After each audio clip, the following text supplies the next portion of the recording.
दोस्तों ये है बिहार का सुपौल जिला, जो बिहार के कुल 38 जिलों में से एक बड़ा ही अनोखा जिला है। इस जिले के मध्य से कोसी नदी बहती है, जो न केवल इस क्षेत्र में बल्कि पूरे बिहार में शोक के रूप में जानी जाती है।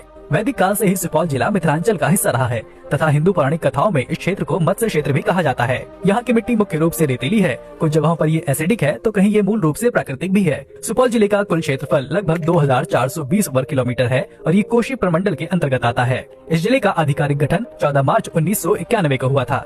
ये जिला बिहार के कई मुख्य डिस्ट्रिक्ट से अपनी सीमाएं साझा करता है, जिसके पश्चिम में मधुबनी जिला, पूर्व में अररिया जिला, दक्षिण में मधेपुरा जिला और इसके उत्तर में हमारे भारत का पड़ोसी देश नेपाल स्थित है।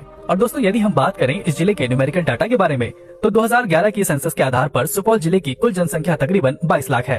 तो वहीं इस जिले की साक्षरता दर 57.67% है। सेक्स रेशियो की बात करें तो यहाँ प्रति 1000 पुरुषों पर 929 महिलाएं पाई जाती हैं। इस जिले की ज्यादातर आबादी हिंदू है, जो पूरी आबादी का लगभग 81% है। इसके अलावा मुस्लिम, ईसाई, सिख, बौद्ध और अन्य धर्मों के लोग भी यहाँ मिलजुल कर निवास करते हैं। यदि आपको बिहार की सड़कों पर चलते हुए ज्यादातर BR50 नंबर प्लेट वाली गाड़ियाँ दिख जाएं, तो समझ जाइए कि आप सुपौल जिले में दाखिल हो चुके हैं। वर्तमान समय में बिहार के इस जिले की ज्यादातर आबादी कृषि पर निर्भर करती है।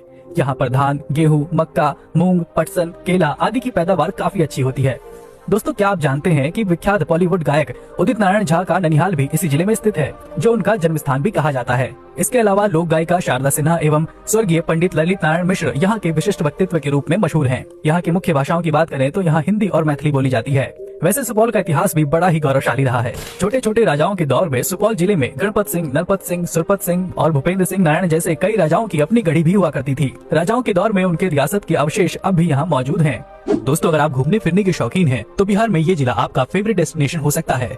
यहाँ से लगभग 40 किलोमीटर की दूरी पर सुखपुर में तिलेश्वर नाथ महादेव का मंदिर स्थित है, जहाँ लोग दूर दूर से यहाँ दर्शन करने के लिए आते हैं। इस मंदिर की खास बात यह है कि यहाँ पर शिवलिंग स्वयंभू हैं। इसके अलावा माँ काली का मंदिर बायसी गांव में स्थित है, जिसकी काफी मान्यता है और ऐसा कहा जाता है कि इस मंदिर में जो इच्छा रखकर पूजा करते हैं, उनकी मनोकामना जरूर पूरी होती है।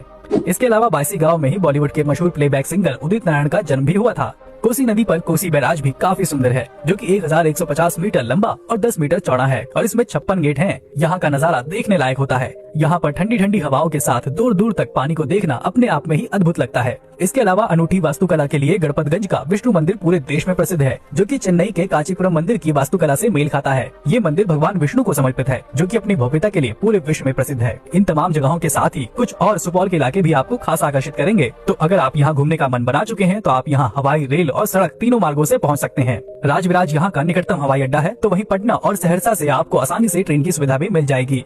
ये जिला राज्य और देश के प्रमुख नगरों की सड़कों से अच्छे से जुड़ा हुआ है, तो आपको यहाँ पहुँचने में कोई परेशानी नहीं होगी।